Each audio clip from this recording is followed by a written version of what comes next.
श्री सरस्वती मैया की जय, श्री कृष्णचंद्र भगवान की जय। देखिए, आज हम ग्रहण पर चर्चा करेंगे। जो नज़दीक समय में ग्रहण आने वाला है वो आश्विन की पूर्णिमा को होगा। तब भगवान को खीर का भोग कैसे लगाएंगे, तो हम इसमें चर्चा करते हैं। ग्रहण है तो भोग कैसे।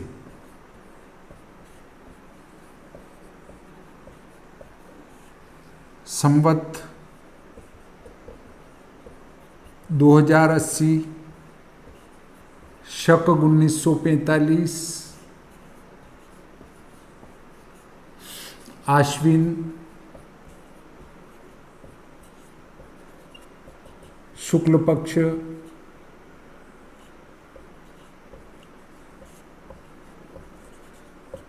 पूर्णिमा शनिवार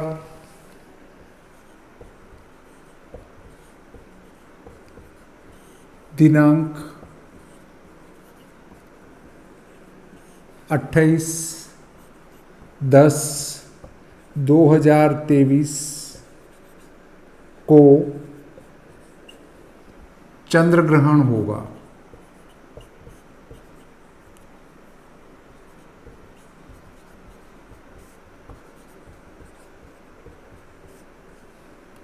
विरल छाया प्रवेश स्पर्श मध्य मोक्ष विरल छाया निर्गम।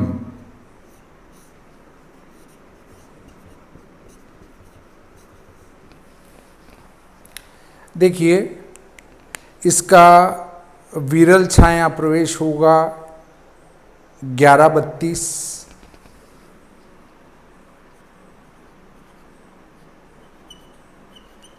ग्रहण का स्पर्श होगा रात्रि 1:05।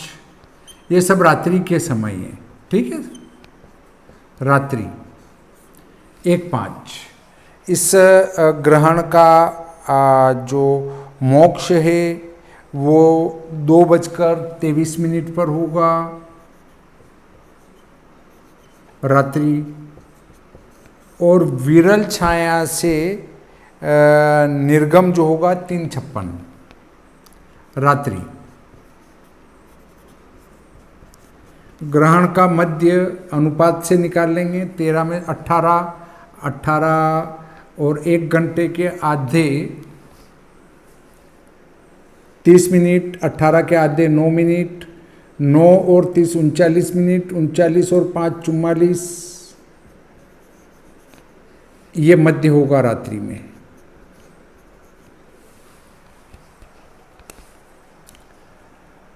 अब ये जो विरल छाया प्रवेश है और यहाँ से लगाकर स्पर्श के बीच का जो ग्रहण है उसको मांद्य स्थिति कहते हैं। मतलब विरल छाया में वो प्रवेश करेगा, चंद्रमा दिखता रहेगा।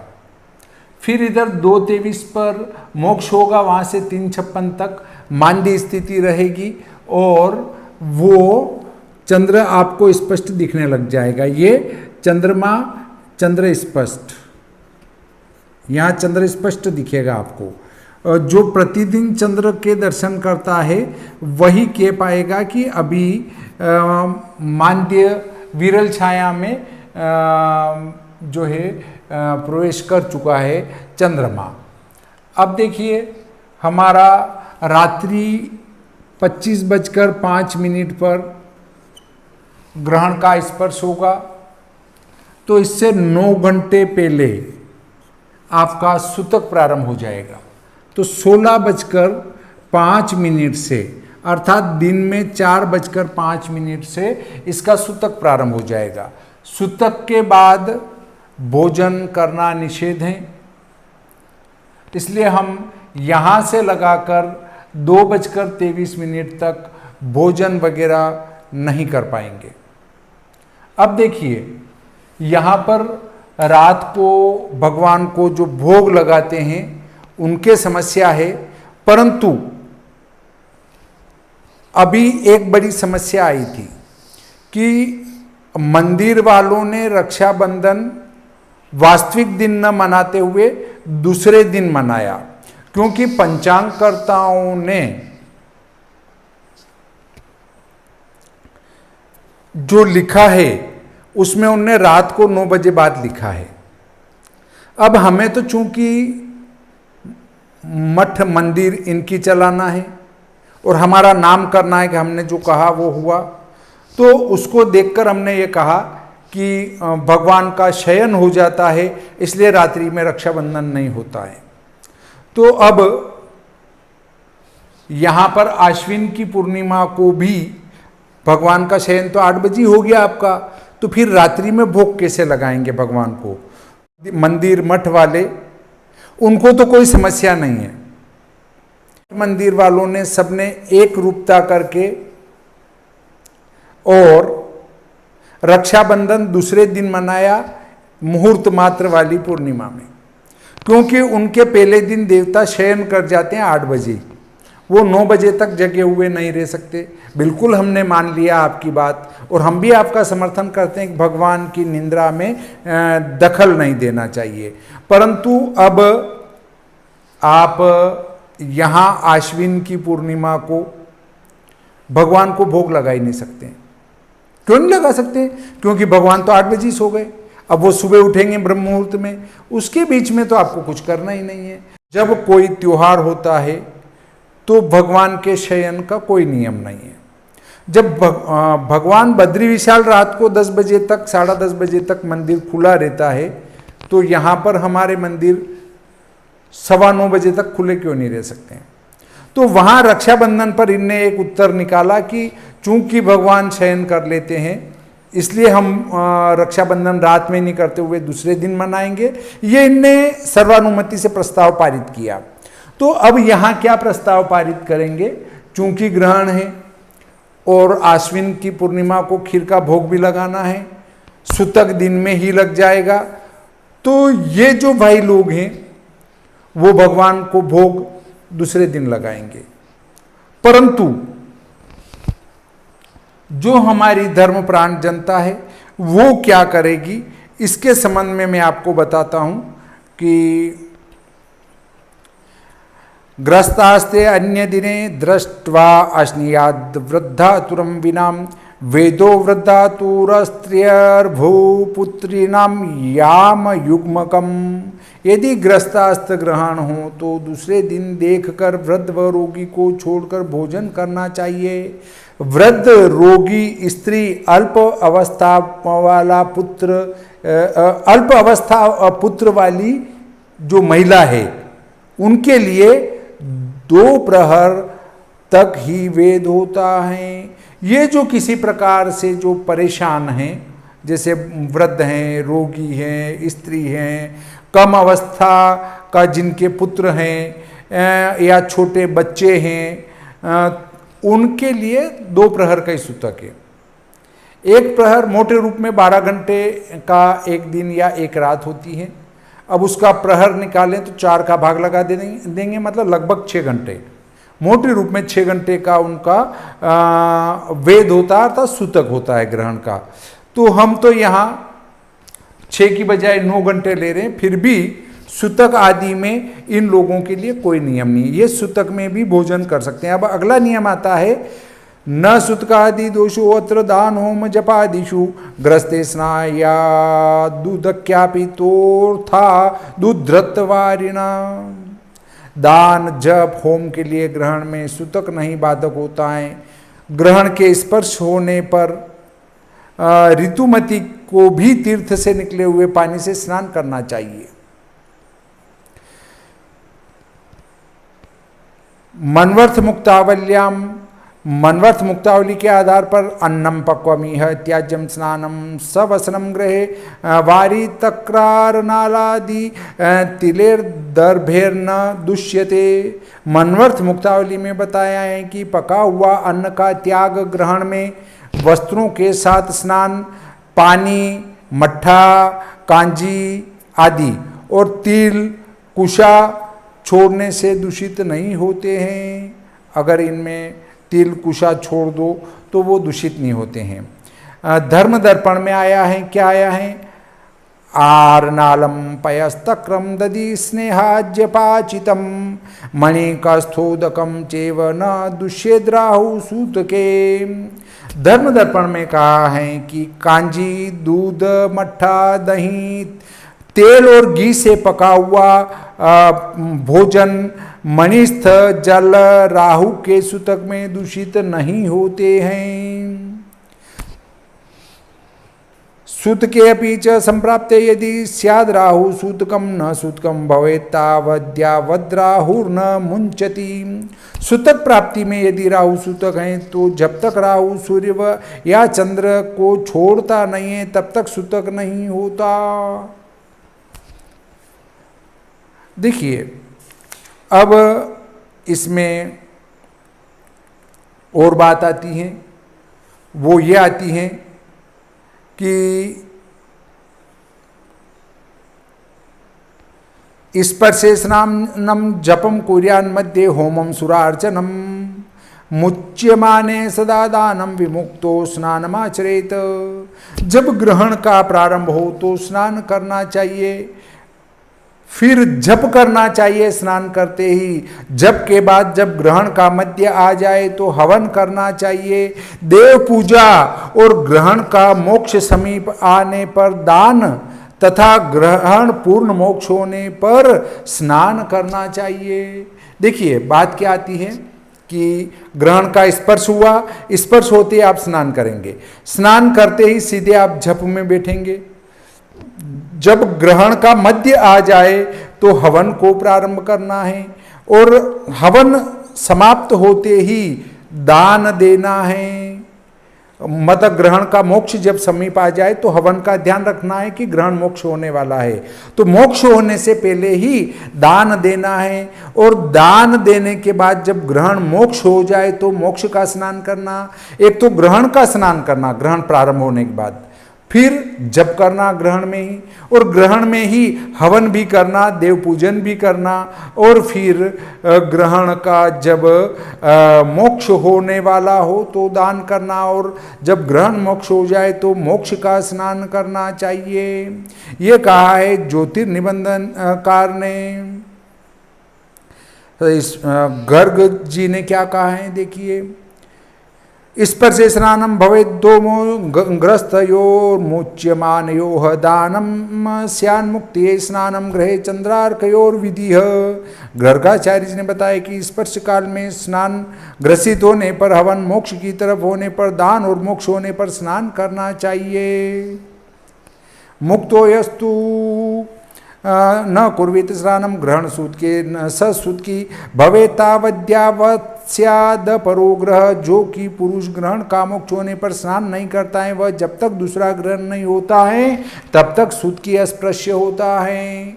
अब हमारा जो मूल विषय है कि ग्रहण है तो भोग कैसे लगाएंगे, ये हमारा अभी आश्विन में 28 अक्टूबर को लगभग मोटे रूप में 1.5 माह के बाद जो ग्रहण होने वाला है, और उसी दिन हमारा पूर्णिमा भी है। कौन सी पूर्णिमा? हमारी आश्विन की पूर्णिमा, और उसमें भोग भी लगाया जाना है। भोग काय का लगाया जाना है? भोग खीर का लगता है भगवान को, और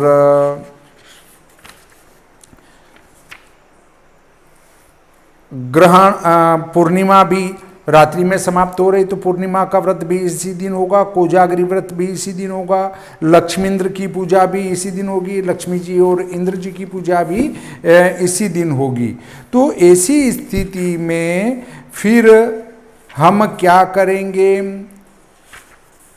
तो उसके लिए शास्त्र में ये बताया गया है कि आपको जो है ग्रहण में क्या क्या दूषित नहीं होते हैं उन पे ध्यान लगाना है। दूध, मट्ठा, दही, तेल और घी से पका हुआ अन्न, इस बात को आप ध्यान रखें। और किस में आया है? ये धर्म दर्पण में आया है। आर्नालम पयस्तक्रम दधि स्नेहाज्यपाचितम मणिकस्थोदकम चेवना दुष्येद राहु सूत के। ये राहु के सूतक में दूध, मट्ठा, दही, तेल, घी से पका हुआ अन्न, मणिस्थ जल राहु के सूतक में दूषित नहीं होते हैं। ऐसा ही मनवर्थ मुक्तावलीकार ने भी यही बात कही है। अन्नम पक्वमिह त्याज्यम स्नानम सवसनम गृहे वारी तक्रार नालादि तेलेर दर्भेर्नम दुष्यते। देखिए, पका हुआ अन्न तो त्यागना पड़ेगा, परंतु तेल या घी में पका हुआ अन्न दूषित नहीं होगा। जैसे आपने रोटी बना ली, वो सूतक में दूषित हो जाएगी, परंतु वही रोटी बना के आपने अगर तेल या घी के अंदर तल ली हैं तो उसके ऊपर इसका प्रभाव नहीं पड़ेगा। या दूध में उसको पका ली हैं, रोटी को दूध में नहीं पका सकते हैं, ये बात ध्यान रखें। जो चीज़ दूध में पक सकती है उसको दूध में पका ली हैं तो इसका उसके ऊपर कोई प्रभाव नहीं पड़ना है। देखिए, इसके संबंध में बात करते हैं कि सूतक लगेगा दिन में 4:05 से, तो दिन में 4:05 के पहले आप घी या तेल से बने हुए पकवान बना लें, दूध की खीर बना लें, पर वो सब इसके पहले तैयार हो जाए।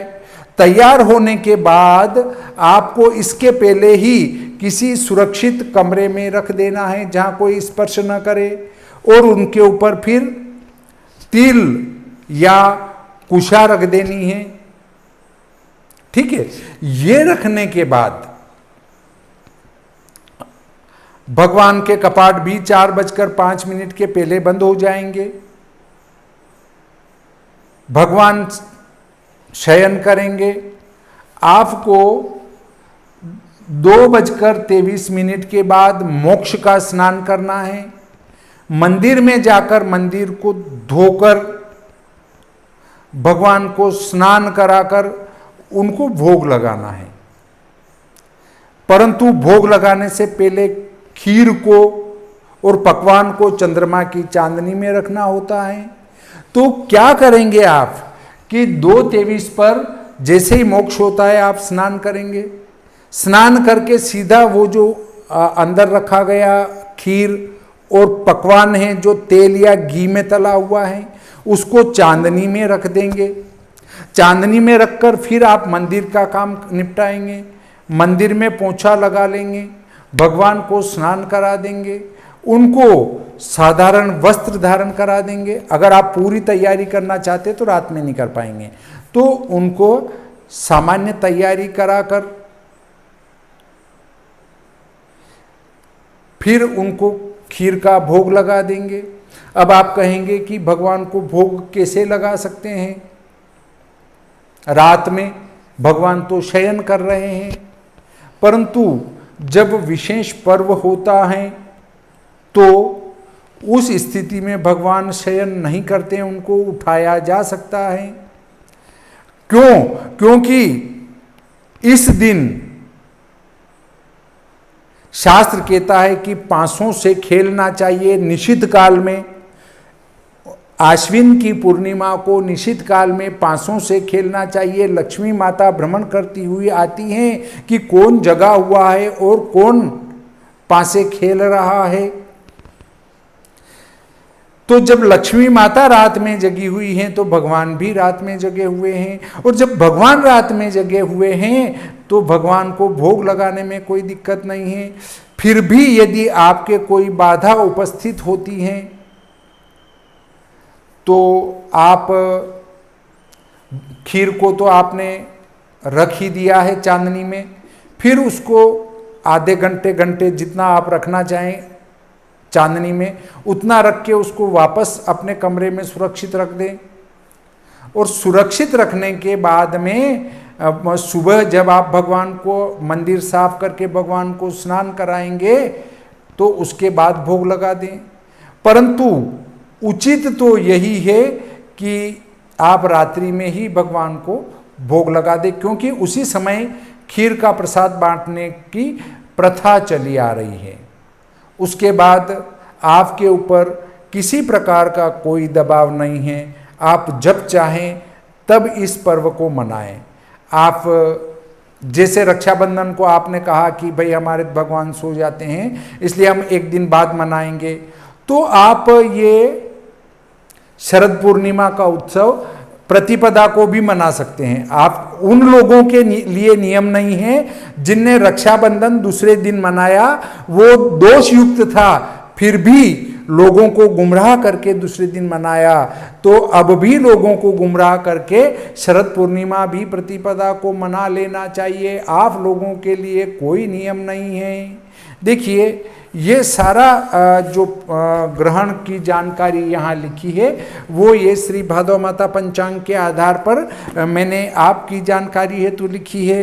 यदि आपको विस्तृत जानकारी चाहिए तो आप श्री भादव माता पंचांग को खरीद सकते हैं। संवत 2080 का स्टॉक में उपलब्ध नहीं है, परंतु 2081 का नवंबर तक बाजार में उपलब्ध हो जाएगा। तो इस प्रकार आज का ये प्रकरण यहीं समाप्त करते हैं। श्री सरस्वती मैया की जय, श्री कृष्णचंद्र भगवान की जय।